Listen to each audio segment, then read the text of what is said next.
In this week's video, we're talking about crop tree release, how it can improve the quality of your mass-producing trees, the quality of your timber, and how it can benefit your wildlife and habitat. Mossy Oak Properties, where outdoorsmen find their favorite place. When you decide to do some woodland management on your property, there's so many tools in the toolbox, the management toolbox, that we can pick from. And one thing is timber stand improvement, and more specifically, doing some crop tree release or oak release on your property and the value that can be achieved by doing that type of management, the strategy. And one thing about oak is an oak tree provides so much life for it that we kind of take for granted. Just the tree itself, the value of wildlife, the value that it gives wildlife, is absolutely incredible. From spiders to insects to beetles, and then the game animals that we know, the squirrels, the bears, raccoons, deer, turkey, it just all survives on an oak tree. And why not go in there and do some management to make that tree even healthier? And when we do that, we produce more mass, which is more acorns. And when we do that, the species of wildlife that is dependent on that is unbelievable, from obviously the game species, but from caterpillars, from moss, a whole nother ecosystem of animals and life, that by releasing these trees, the value that we're going to get from it, other than just from the hunting aspect, is absolutely, incredible. And just simply by giving it more sun and simply by giving it more room. This thing right here, this acorn, the simple acorn, what it does for wildlife. It's crazy.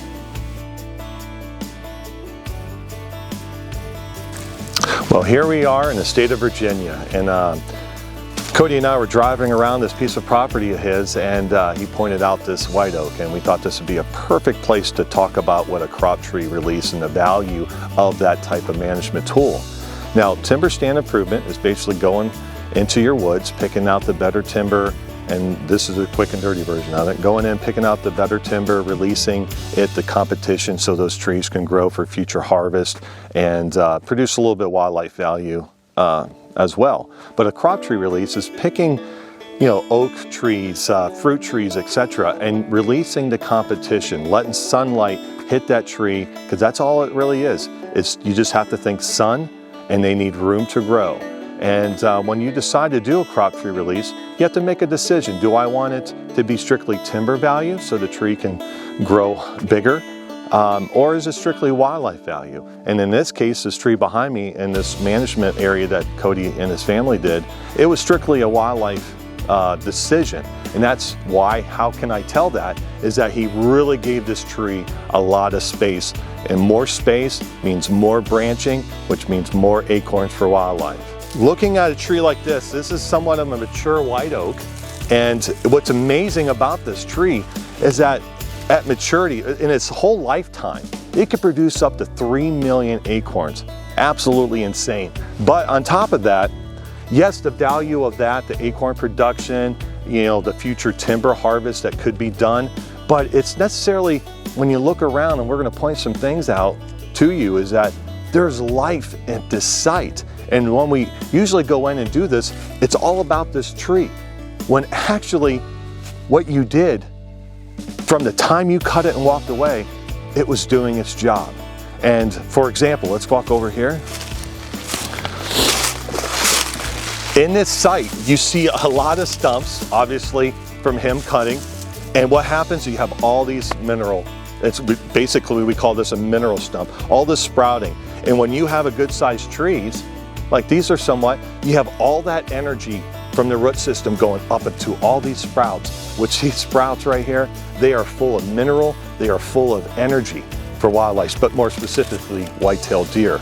And then what you look too, in this site, because of the sunlight hitting the forest floor, we have briars starting to grow, which is, your rubus species that can be up to 20-something% protein, high value. And then as it gets thicker, we're looking at nesting wildlife, rabbits, birds, etc., turkeys. And then right here, when we look around, We're having grasses. We're having forbs. You know, forbs and grasses are starting to come strictly by releasing this oak tree. And here you thought you were just cutting it to produce more acorns. We're producing life. And what's funny, when we go, let's walk up here, you're gonna see the difference between closed canopy and open canopy. So let's go up here. There's a little bit of briar, there's some greenbrier here because the timber, there's some greenbrier. Because the timber is a little bit young, so the sunlight can come in here. But really, there is no forbs, there is no grasses here. There's nothing. It's a biological desert, really. And how Cody cut this is very cool, because he cut trees completely off, and you have that stump sprouting, which is beneficial for white-tailed deer. And then there's some trees that he double girdled, herbicide, so he can kill them. So he's diversified his cuts. What those dead trees, that might, to you and I, just be dead.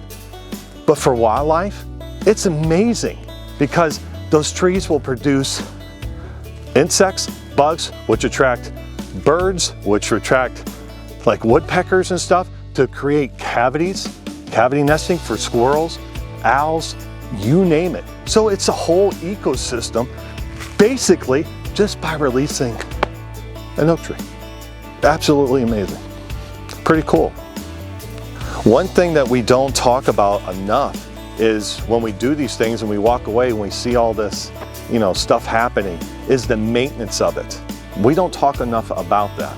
And the maintenance of it is really, it's not that difficult, because what's going to happen is that this oak tree, obviously what's going to happen is more branching, more acorns, but the surrounding trees that did not get cut, what are they going to do? They're going to do the same thing, because they were rewarded that sun and room. So really all we have to do is just keep an eye looking up, not the ground, but looking up and seeing what tree is starting to really compete with that. Now we're talking about wildlife again, not necessarily timber value.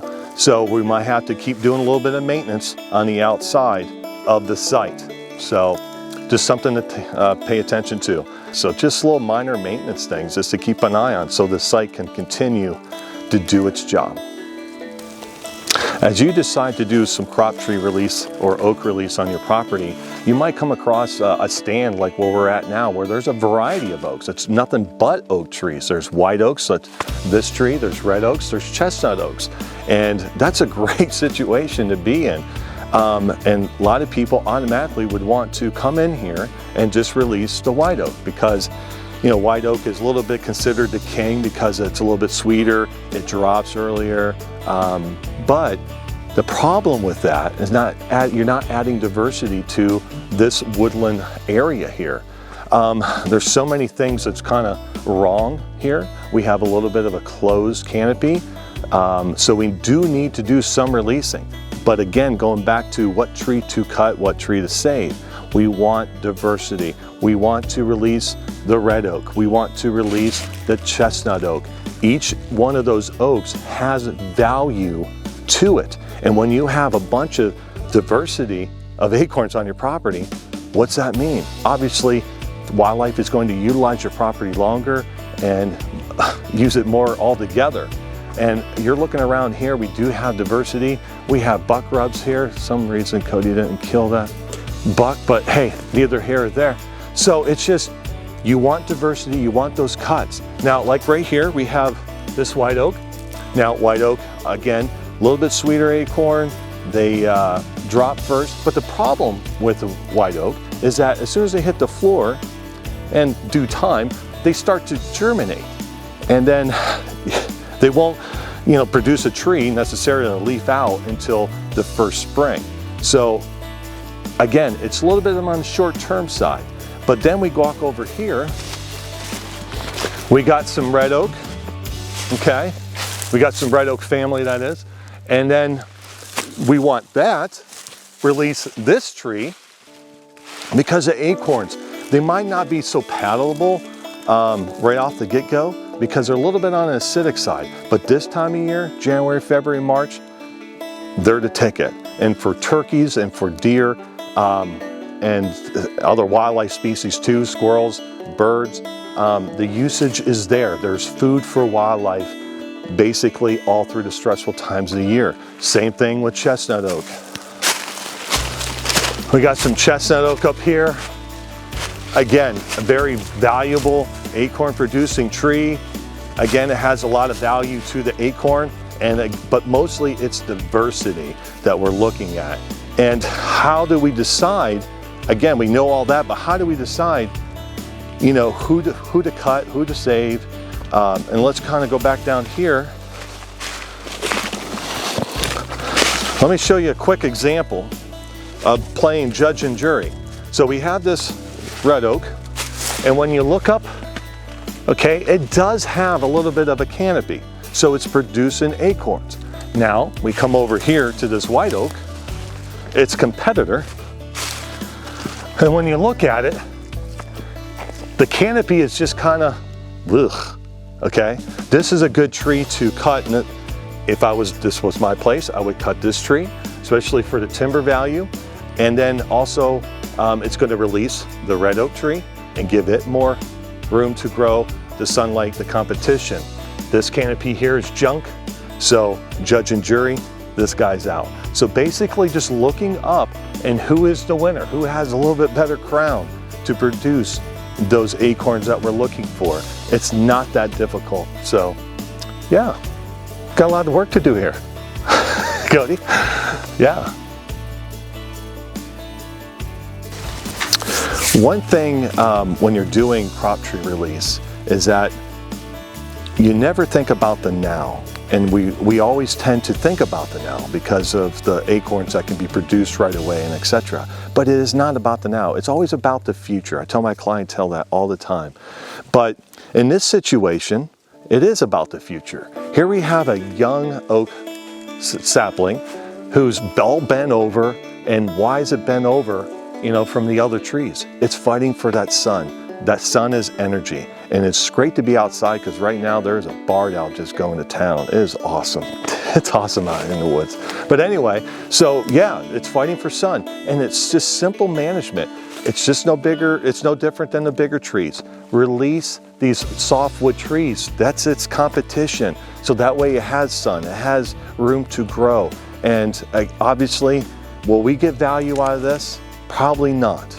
Not in our lifetime. But again, as great land stewards, it's never about the now. It's always leaving it better in the future in a healthy stand.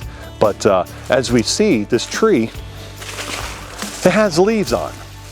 And for people that, and occasionally myself, I don't know all the time because I'm forgetful. What's great about oak saplings is that they hold their leaves. So usually when you see this stuff, it's usually an oak tree, especially when you get to see the leaf. You can say, well, I don't know what species it is, but it is an oak tree. But that will help you indicate what trees to release and what to keep. But fun fact, why do these oak trees leave their leaves on so late? Now, the theory, not saying it's true, but the theory is basically a predator, what would you say, protection. Back in the day, the old mastodon and mammoth and all that stuff, there was a lot of predators, sloths, and the leaves would protect this tree, you know, the buds and everything else. So, and then, you hear that? It was also, a lot of species didn't want to hear that because there was other predators preying on those predators that were eating this. So, that's the theory. But today, obviously, we don't have those, but we have white-tailed deer that will eat the buds and stuff like that and slow the process down. So it's pretty neat that the leaves stay on, and people think that it's more of a predator protection type thing. So fun fact for today. But again, it's always about the future, never about the now. Pay attention to these saplings, these seedlings that's on the ground, etc. So we can keep this oak, hickory, oak in general going for the long term.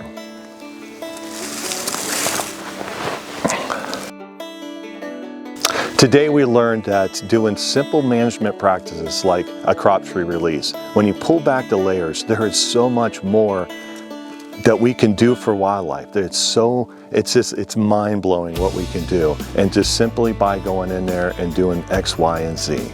But remember, this is supposed to be fun. Have a good time, smile, and I'm sure just like you, and it is for me, wildlife. It's our way of life.